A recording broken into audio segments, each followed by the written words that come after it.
¿Y si te dijera que lo que comes, cómo duermes, el estrés que manejas e incluso dónde vives puede cambiar la forma en que se expresan tus genes?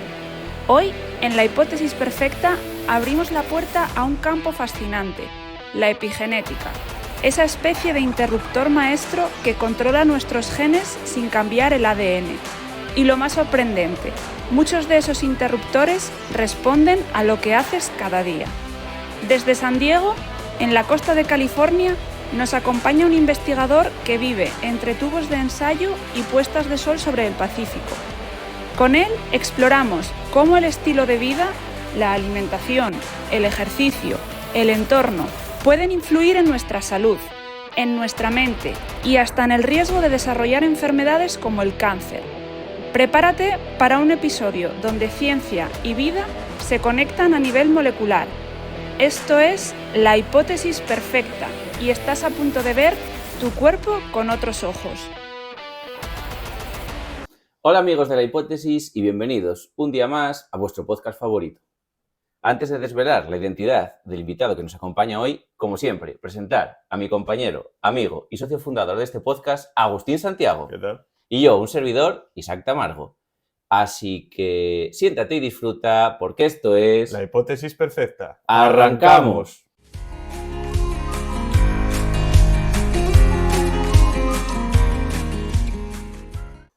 En el programa de hoy tenemos el placer de contar con Pablo Santamarina, biólogo e investigador en la Universidad de California en San Diego. ¿Qué tal, Pablo? ¿Qué tal, Bienvenido. chicos? Buenas tardes.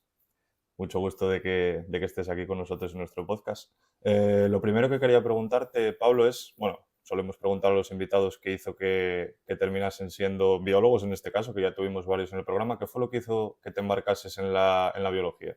Pues yo creo que desde que iba al colegio lo que me interesó más o menos era tema de historia, tema lo que tiene que ver con la filosofía y también un poco con las ciencias naturales.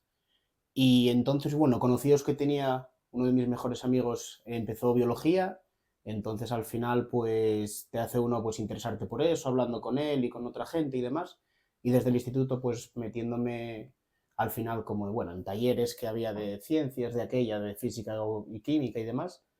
Y entonces fue poco a poco, empecé el bachiller de salud y al final cuando terminé opté por estaba por biología y biotecnología y al final me decanté por biología. Y nada, empezó ahí la historia, hasta aquí, de momento.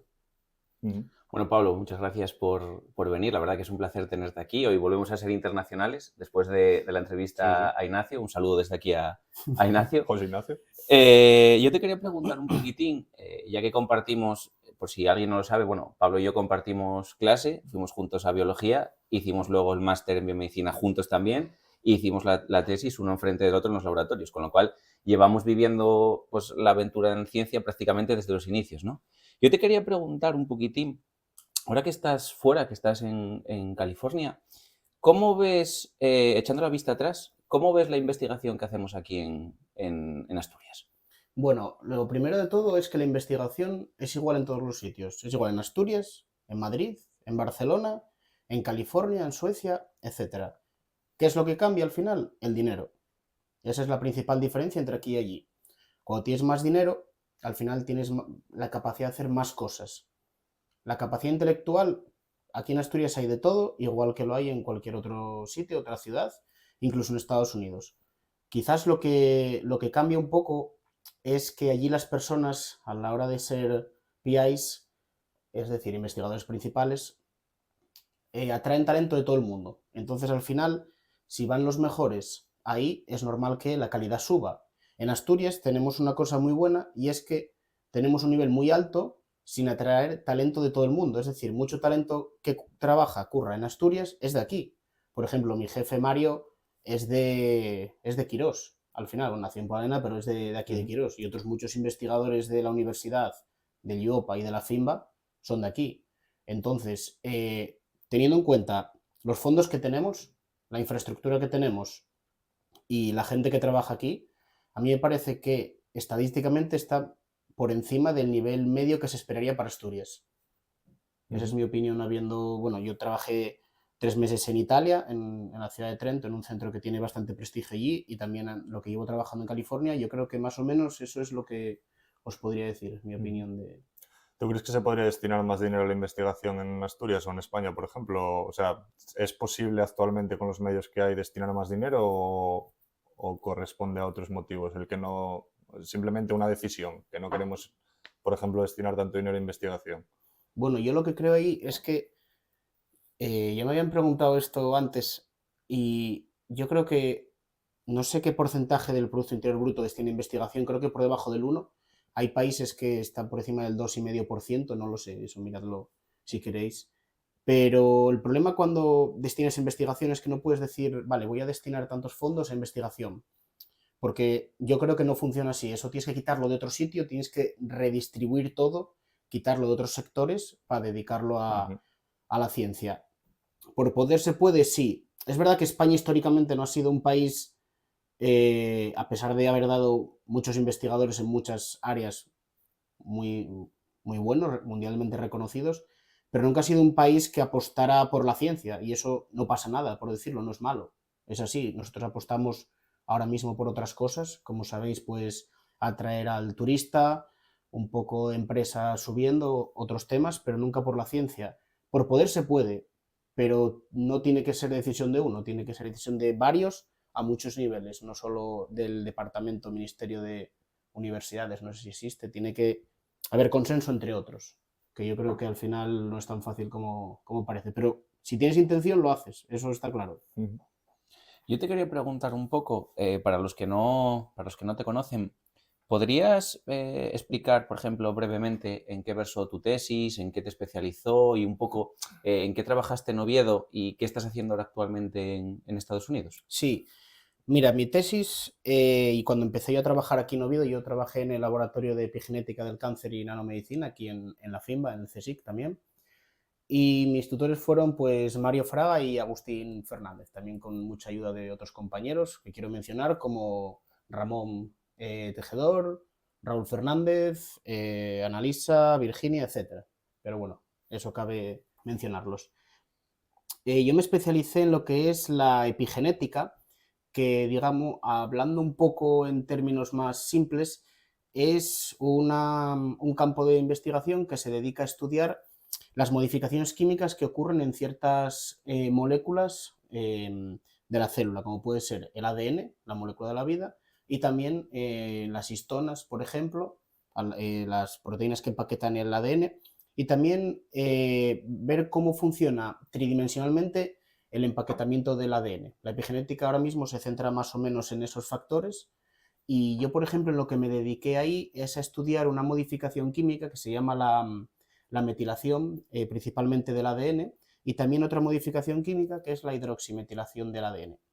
El objetivo de esto era ver si la desregulación, es decir, el cambio en los niveles de estas marcas que están distribuidas de manera no aleatoria por el ADN, si los cambios que sufren en tumores tienen algo que ver con el crecimiento, origen o, bueno, pues metástasis de los diferentes tipos de tumores. Entonces nosotros nos centramos en ver qué modificaciones químicas ocurrían en diferentes tipos de tumores. Yo me especialicé, por ejemplo, en el glioblastoma multiforme, que es un tumor del sistema nervioso central bastante agresivo, y en ver dentro del glioblastoma multiforme cómo estas marcas, estos niveles de las diferentes modificaciones químicas variaban en distintos subtipos y se puede correlacionar con la agresividad de este tumor. Entonces mi tesis versó principalmente sobre eso. Lo que ocurre es que, bueno, después de muchos años trabajando en cáncer, alrededor de 6, al final el cáncer es como lo que más dinero, mira, hablando en plata, es lo que más dinero da. La gente que investiga en cáncer recibe más fondos que la gente que investiga en otros campos. Eso hace dos cosas. Uno, que tengan más dinero, pero que a la hora de publicar sea mucho más difícil. Es decir, no te hace falta un experimento, sino que te hace falta 100. Y cuando antes te hacían falta 10, ahora te hacen falta 1000. Eso es lo que ocurre en ese campo. Y al final es muy complejo, hay muchísimos grupos investigando en eso, y yo quería un poco cambiar la faceta, quería meterme un poco en el ámbito de la investigación en enfermedades neurodegenerativas, y no tenía por qué ser relacionado con la epigenética, que sí que es una rama bastante específica. Entonces, bueno, yo contacté a la hora de mandar mails, por ejemplo, vi el currículum del que es mi jefe ahora, Joseph, y bueno, decidí ir a San Diego porque hablando con gente, yo ya sabía que en San Diego había pues, los centros de investigación de los más famosos del mundo. El Burham, el Salk, está la UCSD, está el Scripps, además la investigación privada allí es muy, muy elevada. Y el jefe mío de allí lo que trabaja es desde una perspectiva no epigenética, sino genética. Ella se centra en los genes, nada más, en mutaciones que sufren esos genes, cómo son heredados y cómo la genética afecta a diferentes enfermedades neurodegenerativas, sobre todo en niños. Ese es un poco el cambio que di ahora. Ya no estudio esas modificaciones epigenéticas que suceden en el DNA, sino que estudio propiamente el DNA o ADN. Entonces, ¿tenemos alguna evidencia de que el estilo de vida puede afectar a estas marcas epigenéticas? Sí, evidencias hay bastantes. De hecho, está ampliamente reconocido, por ejemplo, que ahora incluso la gente de a pie que tiene otras especialidades, que no sea, por ejemplo, en investigación, ya es consciente de que, por ejemplo, la nutrición, los hábitos, por ejemplo, el tabaco, el vivir cerca de ciertas zonas propensas a tener contaminación de algún tipo, el alcohol y, por ejemplo, otras influencias externas sí que afectan a tu epigenoma y puede determinar cómo vas a ser tú o tu cuerpo en varios años. El ejemplo más claro es con los gemelos. Es decir, me acuerdo que mi anterior jefe, Mario, había hecho un experimento hace muchos años estudiando gemelos monocigóticos, como después de 30 años la epigenética era totalmente distinta y es influenciada por los factores externos. Y, por ejemplo, había uno de los experimentos sociales más interesantes en este tipo, sucedió durante la Segunda Guerra Mundial. Ya sabéis que hay un área en Países Bajos, bueno, el área de Ámsterdam y alrededores sí que estuvo bajo ocupación nazi, y la población estuvo sometida a una hambruna durante varios años. La hambruna holandesa, no sé qué año era, en el 43, por ahí. Entonces lo que ocurría es que la descendencia de esa gente eran propensos a la obesidad, solamente esa gente. Y sí que se vio que podía ser porque su epigenoma había sido modificado por esa starvation, que es por esa falta de alimento. La descendencia afectó que pudiese ser, quizá su epigenoma estaba preparado para retener más nutrientes en caso de que hubiese una hambruna similar, cuando no iba a suceder, no sucedió lo mismo. Entonces, al final, ellos tenían una dieta normal, quizás, no recuerdo ahora si es esa causa, el organismo tendía a retener más nutrientes o más a excretar menos y entonces ganaban obesidad. Pero es decir, quiero destacar que los hijos no heredaron la epigenética del padre, eso no sucede así. La epigenética no se hereda por vía vertical. Cuando esa gente estaba sometida a esa hambruna, lo que ocurre es que los óvulos, en el caso de las mujeres, y los espermatozoides, o también en el caso de las embarazadas, los propios hijos, ya estaban en el cuerpo de esa gente que estaba sufriendo la hambruna. Entonces el efecto de esa hambruna pudo penetrar a través de esas capas y llegar incluso a la segunda generación, en el caso de los óvulos, de el feto, en el caso de las embarazadas, que es lo que más lejos se puede ver. O sea que sí afecta bastante y bueno, sí que está ampliamente conocido, por suerte.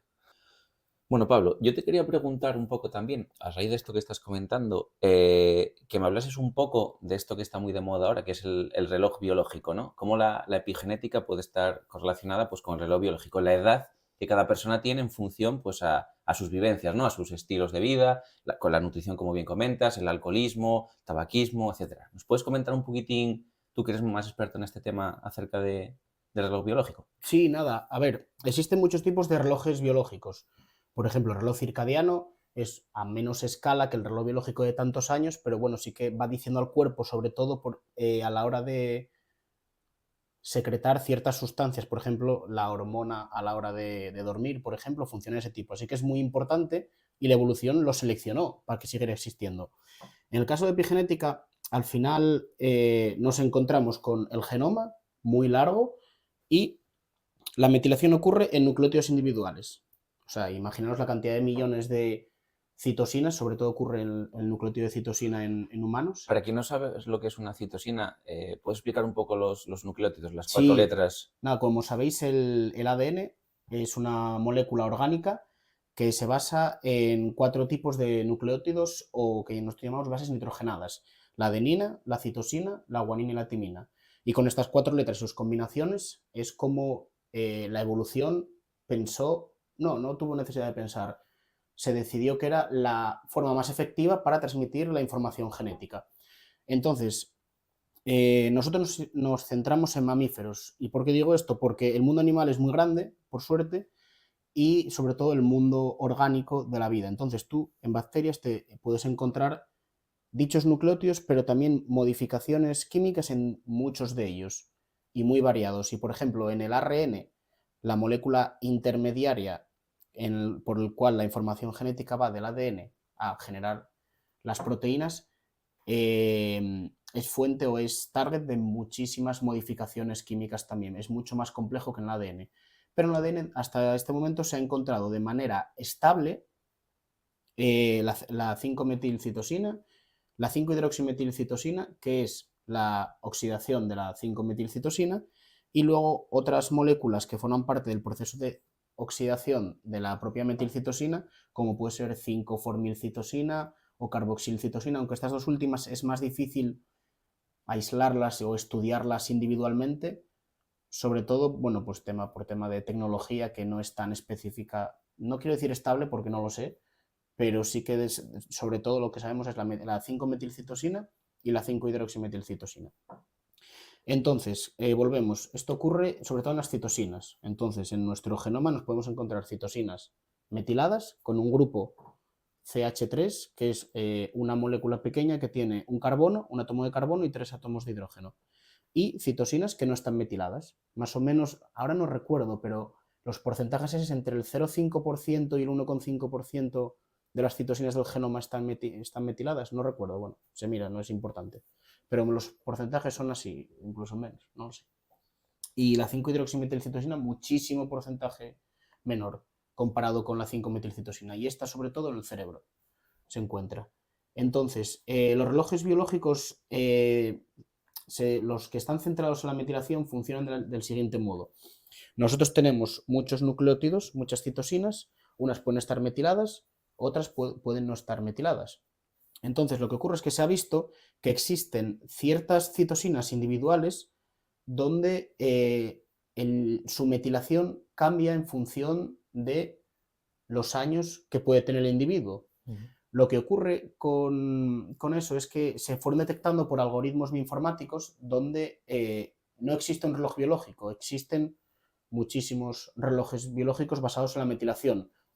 Unos tienen una tasa mayor de acierto, un porcentaje que se ajusta mejor al modelo de edad, unos que recogen mejor la información que otros. Me explico, sin ser yo ultra experto en lo que son los relojes, porque no los estudié yo en ¿cómo se dice? A fondo. Eso lo hizo, por ejemplo, Raúl, el compañero mío, y también Juanjo, que estudiaron conmigo, que hicieron conmigo la tesis y que estuvieron trabajando en ello.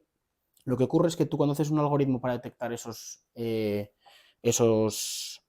posiciones, se basa en quizás cómo pueden estas posiciones explicar un modelo que recoja toda la información, por ejemplo, el envejecimiento, la mitosis celular, porque eso influye en el reloj. Son citosinas que van cambiando con el tiempo, como es, por ejemplo, la mitosis u otros, ¿cómo se dice? Otra influencia, pero se mide sobre todo por la mitosis. Entonces, el problema que vieron aquí es que a veces sí que la edad biológica, que es la edad, bueno, no sé cómo, edad biológica, sí, la edad biológica es la que se recoge en la metilación, por ejemplo. Y digo la metilación porque hablamos de esto, puede haber relojes de otro tipo, eso es importante de destacar. La edad biológica no se corresponde con la edad cronológica. Por ejemplo, hay veces que igual el rango de error es poco, entonces no pasa nada, pero si es elevado, eso nos puede decir que el sujeto está expuesto a un ambiente o unos factores externos influyen en él, no de decir que sea malo o bueno, sino que no se corresponde. Entonces eso puede ser por múltiples orígenes, no uno, por ejemplo, la nutrición puede influir, hábitos que puedan estar afectando a tu cuerpo pueden influir, pero no os puedo decir si eso está correlacionado con mayor edad biológica. Eso no lo sé. Pero los relojes básicamente funcionan así. Miran el estado de metilación de diferentes sitios para intentar inferir, es decir, predecir cuál es la edad cronológica, la edad real en años del individuo. Más o menos unos relojes funcionan mejor que otros. Y muchos diseñan su algoritmo para inventar relojes que tiene que ver con detectar sitios que puedan generar un modelo mejor que pueda predecir la edad cronológica del individuo. ¿Y actualmente estos modelos son bastante fiables? ¿O crees que todavía les queda bastante para poder predecir con una exactitud, digamos, más o menos relevante si la edad biológica del individuo y la cronológica coinciden? Pues, a ver, hay muchos modelos, hasta donde yo sé, como mínimo habrá 10, aunque ¿cómo se dice? En concreto, no sé cómo trabaja cada uno. Por ejemplo, el modelo más útil, o el primero que se hizo, fue el modelo de Horvath, que es un investigador que había publicado esto hace muchos años y se dedica en explícito a ello, pero sí que funciona. Igual puede predecir un porcentaje muy elevado o tener éxito en un porcentaje muy elevado, pero cuando se van haciendo otros modelos, al final yo creo que es porque el primer modelo no predice bien, entonces el resto de gente que trabaja en ello quiere pues mejorarlo. Al final el modelo, un reloj biológico no deja de ser un marcador, quizá un marcador, por ejemplo, no de salud, pero bueno, un marcador del estatus, del fitness del individuo. Entonces, ahora mismo, por ejemplo, Juanjo, un chico que trabajó aquí conmigo en Afimba, está ahora haciendo una estancia en Boston, en el laboratorio de Gladyshev, que es un laboratorio específico que trabaja con relojes biológicos. Y también pues está publicando con este autor, con Horvath, bastante acerca de ello. Entonces yo creo que incluso a él o a Raúl, por ejemplo, sí que podéis preguntarle más de esto, pero la idea más o menos es que se siguen generando más relojes biológicos y, hombre, con el avance de los algoritmos y ahora la inteligencia artificial, yo creo que se acabará llegando a uno que prediga muy bien eso, teniendo en cuenta influencias externas, como puede ser nutrición, tabaco y otras muchas influencias que nosotros no conocemos, pero que el modelo está detectando, porque aunque el modelo algunas veces sea fácil, cuando tú analizas un modelo lineal o que no sea lineal, tú puedes saber las influencias que tiene de fuera, pero vas a ver que algo puede afectar a la varianza y eso no sepas. Entonces se continúa trabajando en ello.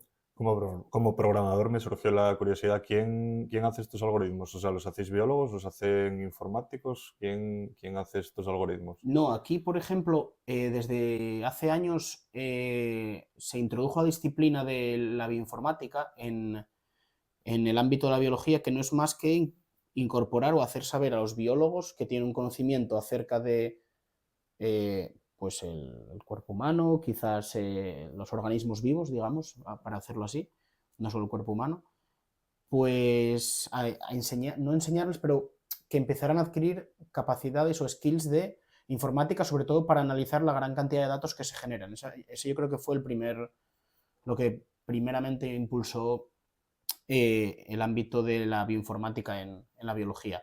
Dicho esto, ahora un laboratorio de ahora no es como Leonardo da Vinci de hace X años, que sabía de todo, o Arquímedes, que sabía de todo. Ahora en un laboratorio, por ejemplo, en el mío de aquí de Oviedo, en el que era mío de aquí de Oviedo, mejor dicho, pues cuando lo dejé estaba trabajando una física, una matemática, ahora están llegando matemáticos de prácticas también, hay biólogos, hay químicos. Entonces, al final, lo que es el algoritmo requiere mucho componente matemático, como ya sabes. Entonces, aquí, al final, aunque los matemáticos e informáticos puros tienen un peso mucho más grande de lo que quizás podría tener un biólogo, porque al final la base o el background vuestro es muy alto, os habéis formado, tenéis la cabeza quizás, o la epigenética de vuestra cabeza la tenéis muy orientada a pensar de manera diferente a un biólogo. Y eso, por ejemplo, yo que programo a un nivel muy basal para analizar mis propios datos y sigo aprendiendo cada día con ello, pues yo pienso de una manera o trato los datos de una manera muy diferente a vosotros. Entonces, estos algoritmos requieren, no los hace el propio investigador principal, eso es seguro, pero lo hace gente con mucho background en matemáticas y en informática. Y por supuesto el jefe al final es consciente de ello, pero para llegar a programar, a tocar el código, tienes que hilar muy fino.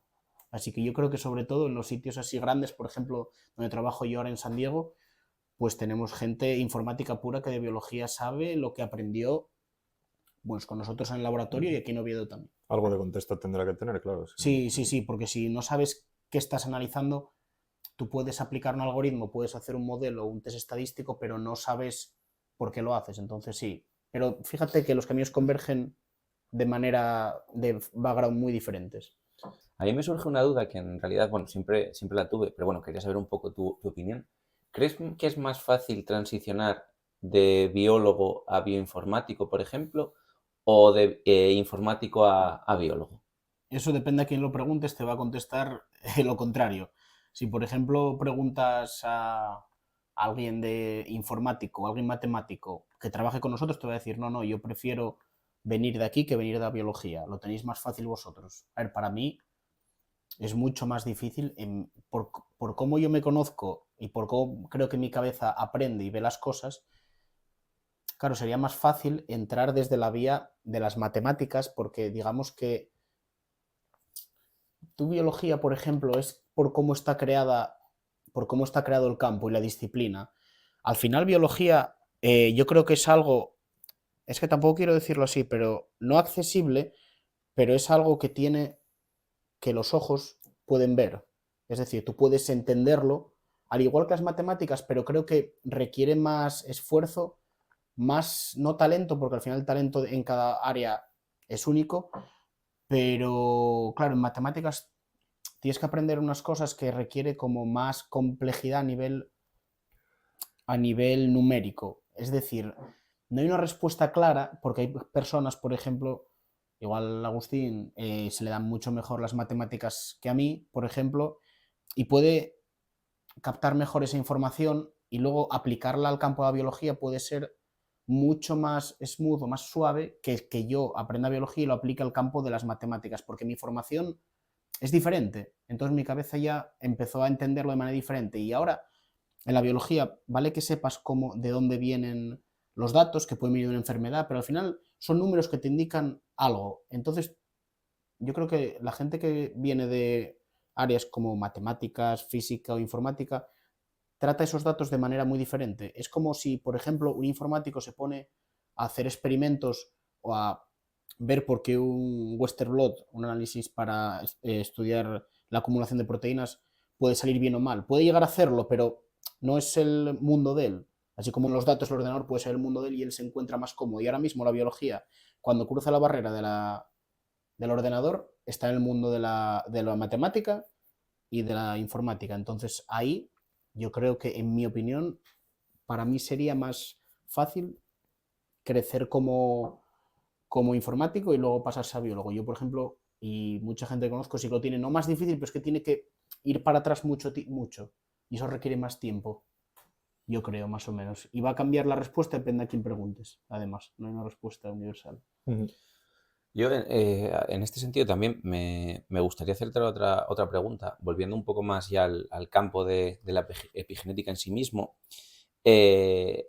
Comentamos un poco que, bueno, esta epigenética en realidad no es heredable exactamente como se puede entender de padres a hijos, pero a mí me gustaría saber si esta epigenética, por ejemplo, es estable en el tiempo en las personas. Y me explico. Si tú, por ejemplo, estás constantemente fumando, y imagínate, 10 años, y luego dejas de fumar, ¿esos cambios epigenéticos que tuviste durante ese tiempo son acumulables y estables en el tiempo? ¿O puedes, digamos, volver atrás, ¿sabes? Y volver a un estado normal, o cómo funciona las alteraciones que nosotros hagamos en la epigenética con nuestros hábitos. Bueno, la respuesta clara, lo que es decir sí o no, ahora mismo no la sé, pero no porque no la sepa, sino porque hay tantos casos infinitos, tantos genes, es decir, el fumar afecta a tantos genes que cada uno funciona como quieras, pero vamos a intentar adivinarlo entre los tres, cómo funciona. Entonces, tenemos que el tabaco, con sus miles de componentes, miles de moléculas químicas, afecta a miles de sitios a nivel celular, a nivel tisular, a nivel de órgano, etc. Entonces, nosotros, Raúl y yo, habíamos hecho una revisión hace tiempo, bueno, un capítulo del libro que era de cómo afectaban los hábitos externos al estilo de vida, cómo afectaba nuestro epigenoma. Y tenemos la epigenética, hay muchos actores que regulan la metilación del ADN en este caso, otras modificaciones epigenéticas en las histonas, por ejemplo. Hay muchas proteínas que están involucradas. Entonces, cada proteína viene de su padre y de su madre. Y el padre y la madre de cada proteína viene del abuelo y de la abuela. ¿Qué pasa? Las proteínas tienen una estructura muy diferente. Se afectan por miles de factores. Una proteína puede estar a pH muy bajo, muy cómoda, a pH muy alto, no tan cómoda y se puede degradar. A nivel, el tabaco puede hacer degradar ciertas proteínas, afectar a cómo unas proteínas funcionan, cómo otras proteínas no, cómo unas proteínas se producen, cómo unas proteínas no. Entonces, lo que tú te puedes encontrar cuando analizas epigenética es siempre lo mismo. Si tú creas un estímulo externo, te vas a encontrar que unas modificaciones se elevan, aparecen nuevas modificaciones, pero en otro sitio se quitan. Claro, eso es muy difícil de entender. Dices, a ver, entonces no tiene un efecto único. No, no lo tiene. Por eso es tan complejo. Y tampoco buscamos que tenga un efecto único. Al final, la evolución quiso que nuestro cuerpo funcionara así de complejo. Entonces, tú cuando, por ejemplo, fumas, o cuando estás, bueno, hablamos de fumar como el ejemplo principal, va afectando a cómo unas proteínas funcionan, cómo otras no. Entonces, hay proteínas que son las encargadas de depositar esa marca, de llegar a la citosina y traer el grupo metilo, pegarlo a ese nucleótido y luego irse. Puede ser que el tabaco afecte a esas proteínas y en vez de funcionar en sus lugares habituales en el genoma, empieza a funcionar en otros lugares, que ponga ese grupo metilo en otros lugares. Entonces, O sea, funciona como un repartidor, digamos, que va a entregar un paquete y en vez de darlo en la casa donde tiene que entregarlo, lo entrega al vecino. al vecino. Claro, y entonces imagínate que pasa una vez, no pasa nada, pero imagínate un vecindario que pide kebab o pizza a la vez y no recibe sus correspondientes pedidos. Claro, eso va creando problemas. No son problemas de la noche a la mañana que haga así y cambie, se van acumulando. Y es lo que llamamos ruido. Se va acumulando, el ruido epigenético.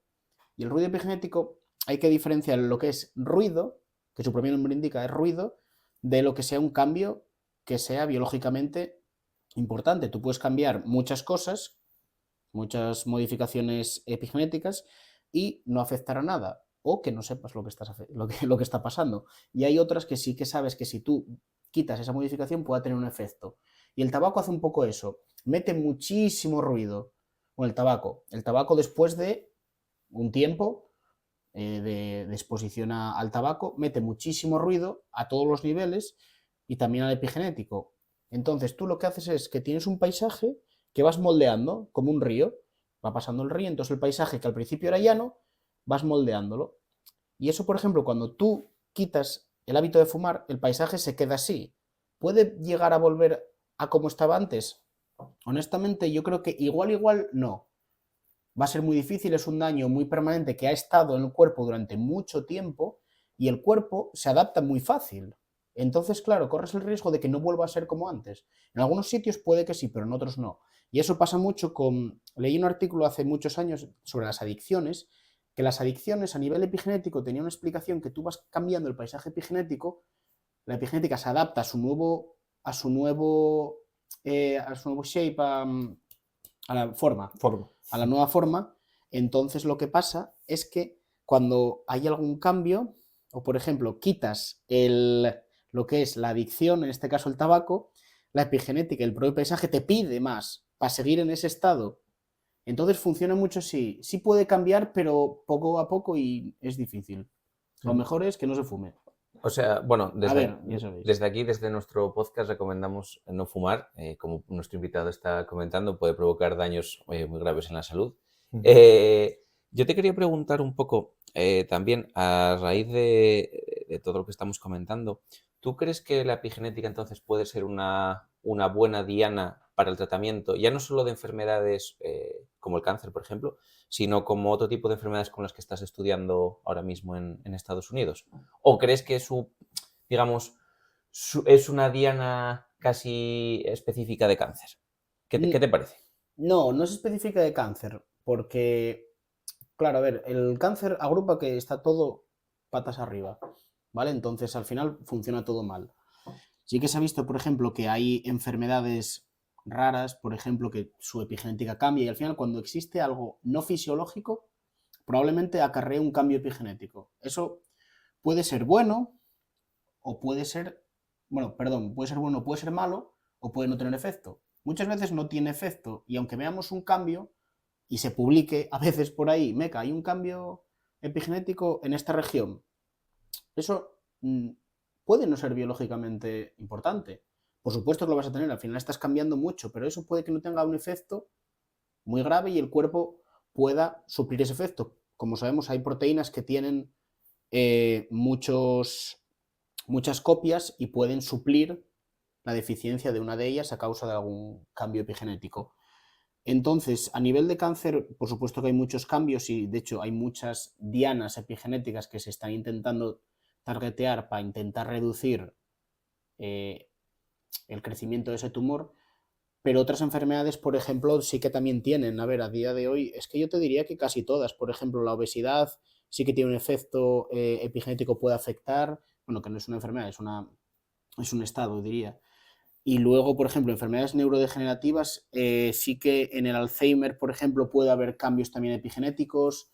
Lo que pasa es que tiene más peso ahí, hasta donde yo sé a día de hoy, por ejemplo, el componente genético, porque el efecto lo puedes ver más directamente. Tú el componente genético tienes una mutación que te afecta a la estructura de la proteína, una proteína importante, y que justo esa proteína importante, por ejemplo, en el caso de la acumulación de la proteína Tau en Alzheimer, o por ejemplo en el caso del Parkinson, sí que ves una relación más directa. La epigenética es más, no más difícil, pero el hilo es más fino y puede que los cambios epigenéticos no tengan una implicación tan alta en términos de porcentaje en la enfermedad, como por ejemplo alguna enfermedad genética puede tener su efecto el 100% que se debe a ese gen, pero la epigenética igual tiene el 10%.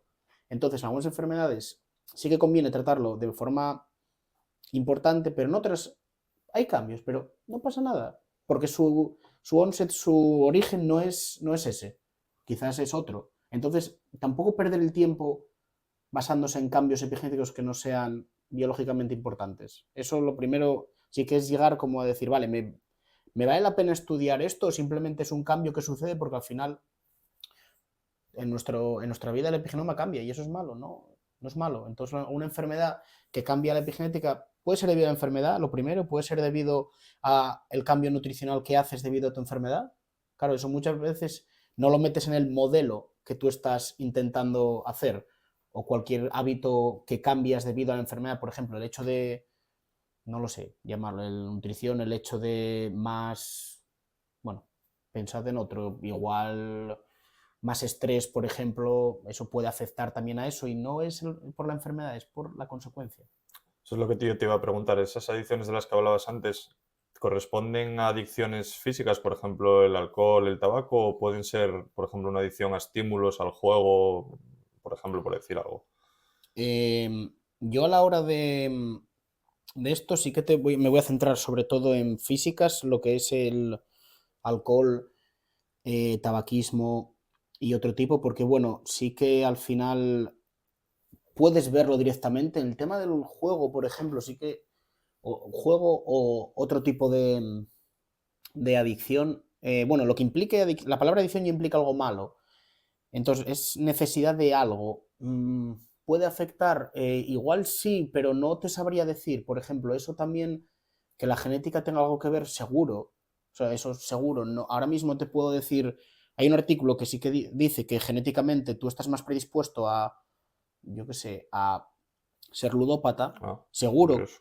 seguro que hay algún estudio así, pero no lo sé.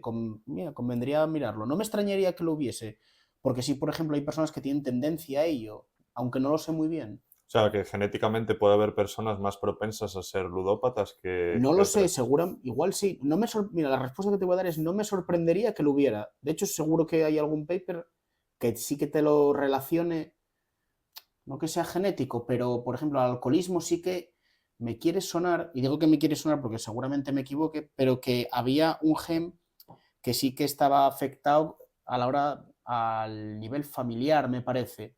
Entonces seguro que tiene algo que ver y convendría mirarlo. Yo te quería preguntar un poco, siguiendo con el tema de las enfermedades neurodegenerativas, ¿cuáles son, desde tu punto de vista, los últimos avances que se han hecho en el campo? Sobre todo ahora que estás en Estados Unidos, y me imagino que allí, aparte, las investigaciones serán súper punteras.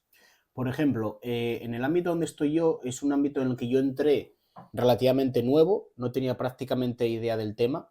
Sí que es muy diferente porque aquí pasas de estudiarlo de una manera a estudiar la genética de esas enfermedades neurodegenerativas.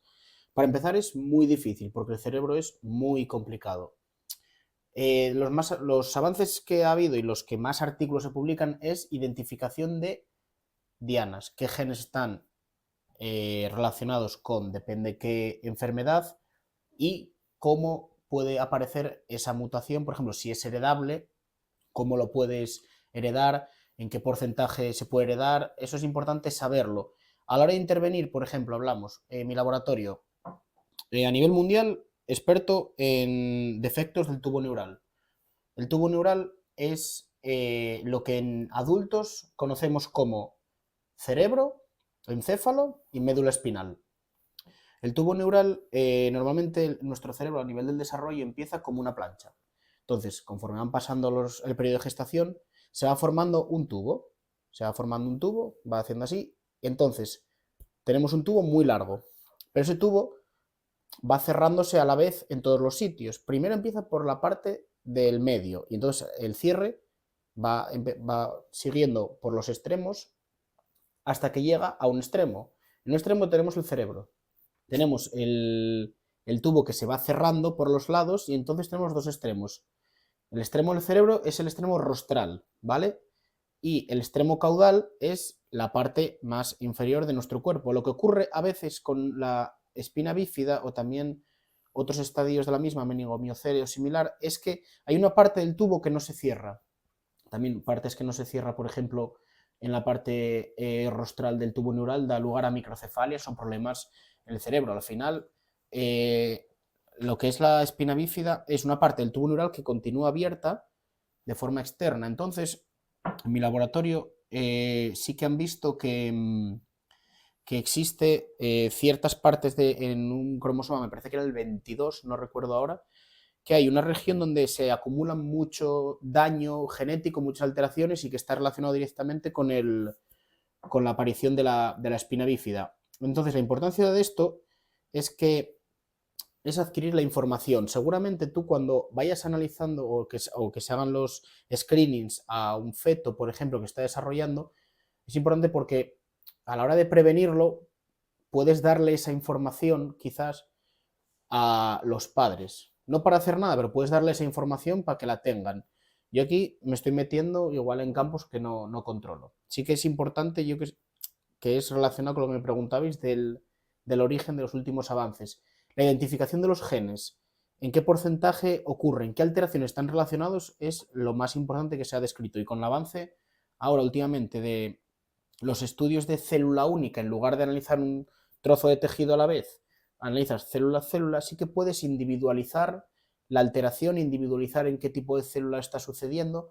Por ejemplo, la epilepsia, debido al gen que, por ejemplo, yo estoy estudiando, que se hace en el PCDH19, es específica de neuronas. Entonces, un estudio que estamos proponiendo ahora ahí en el laboratorio es ver el camino que siguen esas neuronas, no qué mutaciones, sino que cuándo adquieren la mutación, en qué punto puede volver, en qué trayectorias puede tomar por el cerebro para que lleguen a ciertas zonas específicas que puedan producir la epilepsia.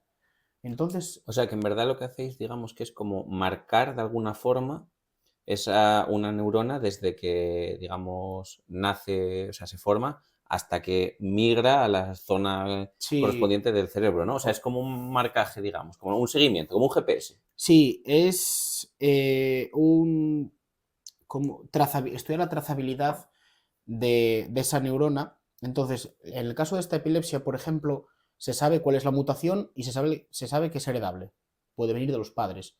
Y es específica, por ejemplo, además de algunos, ¿cómo se dice? De algunos hombres, es sobre todo de mujeres, porque es una mutación que está en el cromosoma X.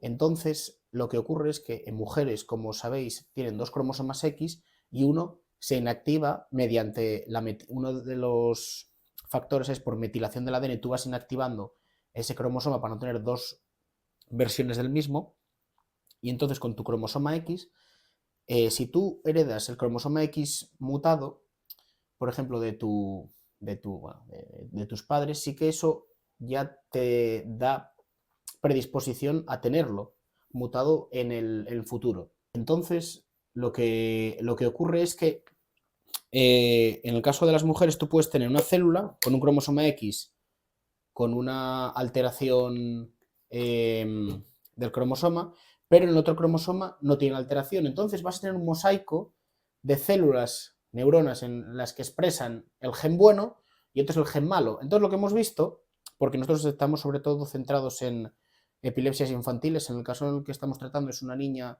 de 6 años que fue operada de epilepsia, nosotros recibimos una muestra del Rady Children's Hospital de San Diego, y entonces lo que estamos intentando de ver, que han visto otros, es que se forman columnas en la corteza cerebral, que eso puede ser a causa de un patrón que se especifica en el desarrollo, es decir, que cierto tipo de neuronas donde se expresa el gen en su forma correcta se acumulan en ciertas partes.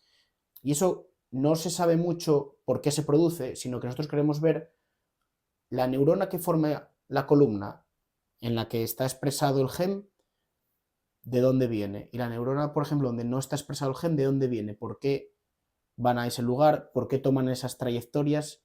Y eso no lo hacemos sobre todo solo con el caso de epilepsia. Otros estudios que llevamos a cabo es, por ejemplo, con displasias corticales, malformaciones de la corteza cerebral. Se ve que ciertas afecciones que existen en las neuronas, queremos, lo que se analizó, bueno, hace años cuando yo no estaba todavía en el labo, es de dónde venían, qué caminos tomaban, qué tipo de neurona era la causante. Y eso, por ejemplo, estamos aplicándolo, es una rama muy importante del labo de mosaicismo cerebral, es decir, estudiar los caminos que siguen las neuronas desde el desarrollo, por qué partes del cerebro están migrando, aunque sea en condiciones donde no hay enfermedad. Cuando hay una enfermedad que se produce en esa neurona, es muy importante ver por dónde está pasando esa neurona que, por ejemplo, contiene la información no correcta. Y es un poco una línea de investigación que estamos siguiendo ahí en el labo, pues principalmente con enfermedades, displasias corticales, espina bífida, tenemos varios proyectos que identifican esas alteraciones. A nivel de Alzheimer estamos intentando hacerlo, esas neuronas, esa acumulación de daños, de dónde vienen, y también pues a nivel de descriptivo, es decir, en sujetos que están sanos, ver cómo es la trayectoria de neuronas excitatorias, inhibitorias. En mi caso estoy estudiando los oligodendrocitos, qué trayectorias siguen. Hablando un poco de por qué te decidiste a irte a Estados Unidos, cuéntanos un poco la historia. ¿En qué momento pensaste que te podías ir o te lo ofrecieron? Cuéntanos un poco. Pues bueno, yo lo que hice fue cuando acabé la tesis, yo ya sabía lo que era investigar en España y no sabía lo que era investigar fuera, salvo en Italia, pues durante 3 meses, que eso al final pues no te dice nada. Entonces yo tenía una opción de o irme a la empresa privada o decidí seguir un poco más en el tema de la academia. Entonces, yo a la hora de hacer las entrevistas, yo lo que quería era principalmente un país de habla inglesa y también un país que tuviese mucha financiación. Entonces, lo que yo iba mirando al principio era un perfil de jefe de grupo joven que justo hubiese acabado el postdoc, que estuviese formando su propio laboratorio. Fui a una entrevista a Lund, a Suecia, con un grupo que trabajaba sobre todo en epigenética, de enfermedades neurodegenerativas. Luego tuve una entrevista con un investigador de Basilea y después, mirando, encontré a Joseph, mi jefe de aquí, y cuando lo encontré, por ejemplo, porque no había pensado en cruzar el charco, al final queda lejos y bueno, sí que a uno le apetece de primeras, más en Europa. Pero claro, cuando ves el currículum de esta persona, que a nivel mundial es de los mejores, el segundo mejor en ese ámbito, mosaicismo cerebral, enfermedades neurodegenerativas de niños, y cómo lo hace, porque él además colabora no colabora, es como advisor de un hospital de niños a la hora de hacer temas de genómica, colabora con muchas fundaciones, colabora con familias, o sea, tú ves que esa persona ayuda a gente directamente, trata con los pacientes y eso, al final, yo me metí en ciencia para eso. Entonces, al final, estaba en San Diego, que coincide que es de los mejores sitios para mí, en mi opinión, sin conocer el resto, pero en los mejores sitios para investigar con mucho dinero y encima en este grupo, al final lo que hice fue contactar con él, un poco complementamos y al final pues él me dijo de ir, no tuve ningún problema y yo hablé con él en abril y en julio estaba ya viajando para allí. Está lejos, pero al final es que la calidad investigadora de él es muy alta y para lo que quiero hacer ahora supera las contras de ir. Y quiero decir que al final este investigador hubiese estado en Reino Unido o estuviese estado en Alemania, pues igual yo ahora mismo hubiese estado investigando en Alemania o en Reino Unido. Eso está claro. O sea, te fuiste más por él que por el lugar. Sí. Coincide que el lugar es muy bueno. ¿Y cómo es la vida en San Diego? Cuéntanos un poco. Pues en San Diego, a nivel de ciencia, tú te encuentras con una ciudad en un país que destina muchísimo dinero a investigación, que tiene muchos centros de investigación públicos, muchos centros de investigación privados y pues una aglomeración de las mejores empresas del mundo en ese sector. Por ejemplo, Illumina, Novartis, BioLegend, de todo. Te interrumpo, ¿cómo es San Diego de grande? Para hacernos una idea de la escala de todo lo que hay. A ver, ¿Cómo qué ciudad española sería, más o menos?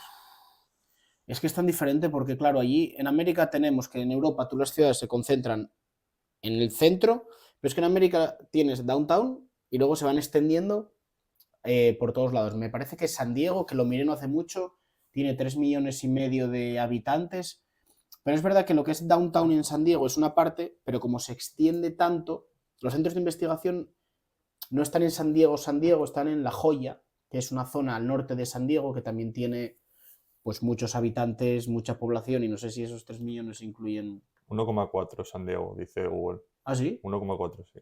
Pues no sé si es luego toda la región, no lo sé, bueno, X. No es excesivamente grande como puede ser Chicago o Nueva York, pero bueno, allí lo importante es que tienes que ir en coche a todos sitios. Tú tienes downtown, el puerto que está en downtown, y luego extendiéndose a nivel de extrarradio, pues tienes muchos barrios muy grandes, por ejemplo... Claremont, tienes Pacific Beach, tienes La Joya, University City, tienes un montón de ellos. Entonces, tú la vida principalmente la haces en 2-3 sitios, que es donde trabajas y donde sales de fiesta y donde está la playa. Entonces, San Diego, lo bueno que tiene es que tiene muchos centros de investigación, tiene mucha gente de todo el mundo, que es igual que tú, con sus diferencias, pero al final os dedicáis a la ciencia. Y entonces es un sitio donde hace sol todo el año, la gente es muy agradable, muy bien como en todos lados, y coincide que estás junto a gente similar a ti, haciendo lo que te gusta y cobrando por ello. Entonces, a priori, muy bien. Esa es la explicación. Te puedes encontrar más o menos bien, pero yo en mi caso, al final vas, a la hora de ciencia, la ciencia, ya os dije al principio, que era igual aquí que allí con más dinero, te adaptas bien, y a la hora de vivir allí, por ejemplo, sí que cambian los planes. Yo, por ejemplo, hago similares, pero, por ejemplo, cambian las distancias, cambia la manera cómo te organizas, la manera de ver a la gente, cambias tú también. No es que cambies, sino que al final aceptas más cosas que aquí no veías y allí sí. Entonces es curioso porque estáis como investigadores de aquí, allí, y en realidad os están financiando allí, ¿no? Es curioso. Y los investigadores allí de Estados Unidos que están en la empresa privada. Allí no encuentras postdoc, es decir, investigadores como yo, en lo público. Es raro encontrarlo. Allí van sobre todo a la empresa privada. Uno, los estadounidenses, capitalismo, dinero. Al final ellos miran mucho por ello. También miran por la ciencia, porque si no, no habría investigadores, por ejemplo, a nivel de jefes de grupo americanos, que hay muchísimos y muy buenos. Lo que ocurre, yo creo, es que mucha gente ahora pasa directamente a la investigación privada porque a la hora de hacer sus carreras gastan mucho dinero, quizás se meten en créditos que tienen que pagar más adelante, entonces tienen que devolverlos y quieras que no, pues tienen mucho más dinero la investigación privada. Cuando digo investigación privada, quiero recalcar que no es investigación privada, es compañías privadas del sector. Te dan mucho dinero, haces cosas no similares, pero muy parecidas, Y al final, pues en la academia todo el mundo decimos que es mucho por vocación. Entonces la mayoría se van para compañías privadas de biotecnología que les van a permitir una mejor calidad de vida a nivel de sueldo, a nivel de estilo de trabajar y de calidad de trabajo, no lo sé, porque nunca trabajé en ninguna de ellas. Pero yo nunca conocí a nadie de la empresa privada que estuviese a disgusto. Es verdad que las empresas privadas no es la panacea. Tú puedes tener empresas privadas que sí, que pueden ser mejores que la academia, puedes trabajar más, puedes cobrar más, puedes trabajar menos, puedes cobrar, bueno, siempre vas a cobrar más, pero algunas empresas van a estar bien y otras no van a estar bien. Entonces puede darse el caso de que no porque vayas a una empresa privada vas a estar mejor que en la academia, pero a la hora del salario es mucho mejor. Y mucha gente con la que hablo, que conozco de empresas privadas allí y aquí, las condiciones son mejores a la hora de trabajar. Trabajan menos horas. Yo te quería hacer una pregunta ahora, escuchándote hablar, después de todos estos años. Estaba haciendo la memoria, hace más de 12 años que empezamos, bueno, que empezamos en el mundo científico, ¿no? Que empezamos a estudiar biología y demás. Yo te quería preguntar cómo cambió Pablo, de aquel Pablo que empezó biología en el 2012, al Pablo que está hoy aquí hablando con nosotros. Pues honestamente, yo no me imaginaba al final que iba a seguir ni siquiera por... Bueno, sí me lo imaginaba, pero a la hora de llegar a una tesis doctoral, cuando empiezas la carrera lo ves muy lejos, es complicado llegar, tener financiación en este país. A ver, que te dije que yo no haya, que te diga que yo no haya cambiado es mentira, lógicamente cambié prácticamente en todos los ámbitos de mi vida, igual, bueno, igual que todo el mundo. Quizás ahora al final lo que me quitó es, o sea, lo que yo creo que aprendí con los años es a aprender, a saber que puedo aprender, que puedo adquirir todo. Y el ser bueno en algo no tienes que ser bueno en todo, tienes que saber cómo aprender de cada cosa. Y a mí me pasa, por ejemplo, a la hora de trabajar, aprender una nueva técnica o enfrentarme a un problema que no tengo ni idea, no digo, no lo sé, claro que no lo sé, no sé todo, pero sé cómo aprender a hacerlo. Sé las pautas que tienes que seguir, entonces lo haces. Y es lo que te hace es quitarte el miedo. Que tampoco nunca tuve mucho miedo a la hora de enfrentarme a las cosas en los últimos años, es verdad, porque al final, ya sabéis, nuestra cabeza hace más bola de lo que realmente es. Yo, por ejemplo, cuando fui a Estados Unidos, mucha gente me preguntaba, ¿no tienes miedo? No, no. Y si ahora me preguntas, yo no tuve adaptación, en ese sitio. Que hay otra gente que, por ejemplo, otro tipo de circunstancias cambian. Pero no, tú vas, llegas a hacer lo que tienes que hacer y cuando vas allí a un sitio donde puede haber gente de todo el mundo, gente muy buena, tú no eres ni mejor ni peor que ellos, eres diferente. Entonces, yo creo que el mayor cambio que hice es aprender eso y aprender que tú puedes hacer lo que quieras. No todo, porque yo no puedo llegar a pretender a ser ahora algo que conscientemente no puede ser, pero sabes que tenemos mucho margen de mejora de lo que realmente pensamos en todos los ámbitos. Y yo creo que el mayor crecimiento fue darme cuenta de eso. Entonces yo desde ese momento estoy muy tranquilo en todos los aspectos. ¿Y cómo te ves o cómo ves a Pablo dentro de otros 10 o 12 años? Primero, ¿dónde te ves y en calidad de qué? Si tuvieses que apostar ahora, ¿eh? Que sabes que esto luego cambia mucho porque... ¿Dónde me veo? ¿En 10 años? Yo creo que... no lo sé, me gustaría en Asturias, sí me gustaría aquí en Asturias estar trabajando. ¿De qué? No lo sé. ¿En qué punto? Hombre, ligado a la investigación, sí. No, ligado a la biología, biotecnología, sí. Investigación pública, no lo sé. Investigación privada, no lo sé. Y empresa privada dedicada a biotech, tampoco lo sé. Eso escapa de mi control. Entonces no lo pienso mucho. Pero sí me gustaría en Asturias. Y no tengo problema en hacer una cosa u otra. No tengo esa predilección para algo. Y creo que eso también te da bastantes ventajas, porque yo conozco gente que tenía que hacer esto sí o sí, y tú la veías que sufría. Y le dices, pero ¿te merece la pena? Entonces yo también sé que la vida hay mucho más que el trabajo, que puede estar muy guay, pero que hay mucho más que el trabajo. El trabajo es importante a nivel de la vida para que te sume a ti ganar dinero para hacer otras cosas que te gustan. Y si no lo hago en el tema de investigación, lo hago en otro sitio, no tengo problema. ¿Y cómo te definirías como jugador de pádel?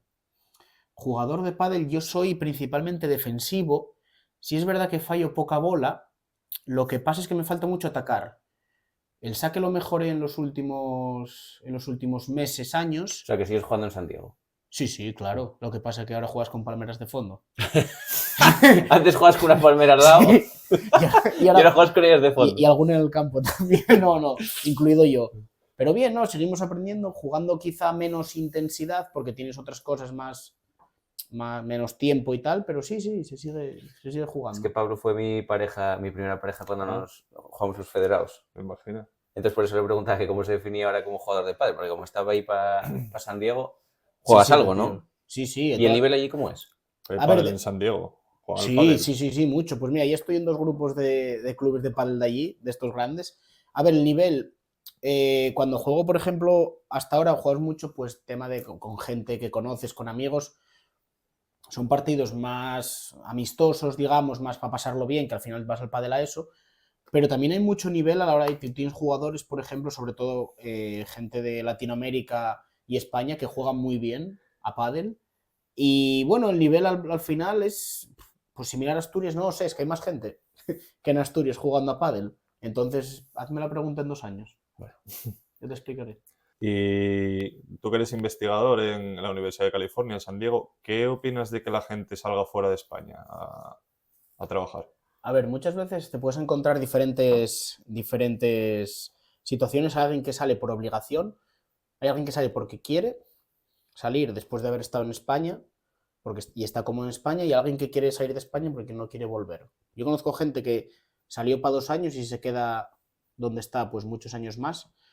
Entonces, ahí es verdad que, y lo quería decir porque yo ahora lo viví, lo que es salir de aquí de España, no se tiene que asociar el salir fuera con pereza o con miedo o con decir es que voy a tener que salir.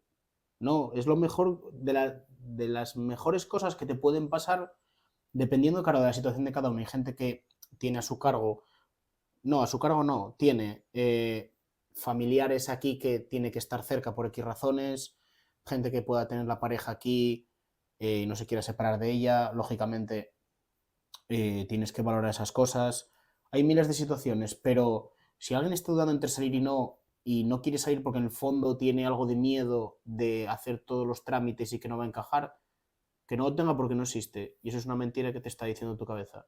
Porque al final tú llegas a un sitio que es igual que aquí, con un idioma diferente, pero que van a hablar inglés igualmente, y hay gente buena aquí, gente buena allí, y gente mala aquí y gente mala allí. Entonces, desde mi punto de vista, cuando me pregunta la gente que qué tal por allí, yo siempre digo, si lo sé, marcho antes. O lógicamente no pude marchar antes por cosas de trabajo que me ataban aquí, tanto del trabajo como personales. Y no es atar, es porque yo decidí estar aquí. Pero vamos, que la parte de miedo y de otra cosa que nos pueda consumir o hacer que nos echemos para atrás, no existe, yo no la vi. Para nada. Ujú. Pues nada, salir de la zona de confort. Efectivamente. Que nos dice Pablo. Sí, es más cómodo fuera que dentro a veces. Y nada, para ir terminando, supongo que habrás visto la tertulia que publicamos Sí, en la vi. Navidad, en la que hablamos sobre series, películas y videojuegos. Y yo te quería preguntar, aunque creo que ya sé la respuesta, ¿cuáles serían tu top 3 de videojuegos? Yo digo que creo que sé cuál es tu ¿De respuesta. videojuegos? Sí, de videojuegos de la PlayStation, por ejemplo. Ya. Porque hay uno que eres un maestro. Sí. Hay uno que... En general, a ¿Qué? ver si hay alguien de Xbox que nos esté viendo o de PC y le parece mal. Yo Xbox no tengo. Claro, es de que- consola sí, solo de Es PlayStation. que en concreto hay un juego que yo creo que, no sé cuántas veces te lo habrás pasado, pero te lo pasaste al 100%, Sí, en el ese. que yo invertí muchas horas de mi vida. Sí, ese.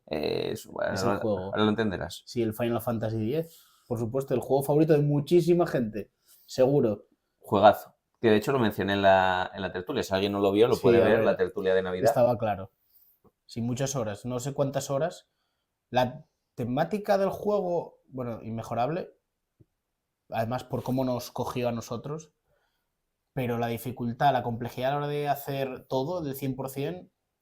Yo solo te digo que me habían escrito que vale más. O sea, que mi segundo mayor logro había sido la tesis. Sacar la tesis, porque primero fue pasarme el Final Fantasy al 100%. O sea, sí, muy bueno. Pero sí, sin duda ese. El primero ese. Y otros... no lo sé. Pues... Pues ahora que... ¿Cuál de los 20 que hay? Los que más jugué, por ejemplo, sí que me gustaron. El Assassin's, por ejemplo, sí que me gusta. ¿Cuál de ellos? ¿Cuál de ellos? Vale, me gustó, a ver, yendo para lo clásico, me gustó el de Italia, lógicamente. Sí, A mí, el 2 y el sí, Brotherhood. me gustó el Black Flag, aunque Sí. Isaac no. No Es le que era gustó. malísimo y en ese juego.